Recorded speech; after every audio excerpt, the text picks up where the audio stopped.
Je suis entrée à la Sûreté du Québec en mai 1990, donc ça va faire bientôt 30 ans.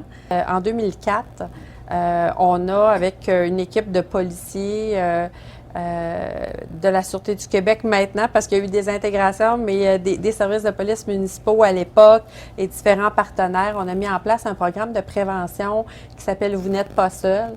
Cet outil-là a permis, les outils qu'on a créés à l'époque ont permis d'inspirer des gens aujourd'hui, puis de faire des modifications puis de développer. Mais l'équipe de la cyber a vu le travail qu'on faisait au niveau de la prévention, puis on a eu la chance de participer aux colloques internationaux qu'il y avait en France.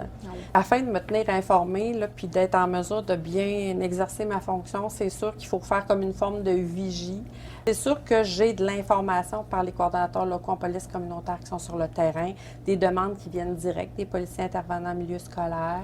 On travaille en différents comités. Il y a différents comités externes aussi, que ce soit le comité SCAN Intersection qui a été créé dans la région qui comprend le Saguenay, la capitale nationale, Chaudière-Appalaches, puis qui s'étend jusqu'au Nouveau-Brunswick actuellement. Je pense que quand on aime ce qu'on fait et on y croit, c'est un plaisir d'aller rencontrer des gens puis d'aller partager.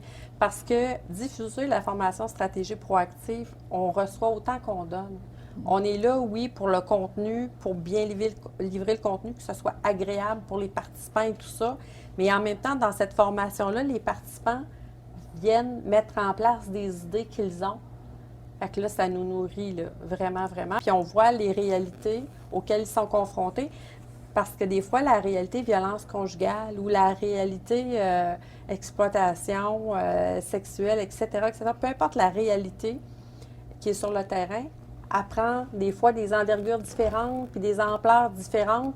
Puis là, on va voir, oups, quelqu'un a une ressource, a une idée, puis ça va nous amener à cheminer nous autres aussi. En prévention, la solution, on ne l'a jamais tout seul. Non. Ça serait vraiment très orgueilleux de penser qu'on a la solution puis qu'on va tout régler, là. Fait qu'en prévention, il faut travailler en équipe.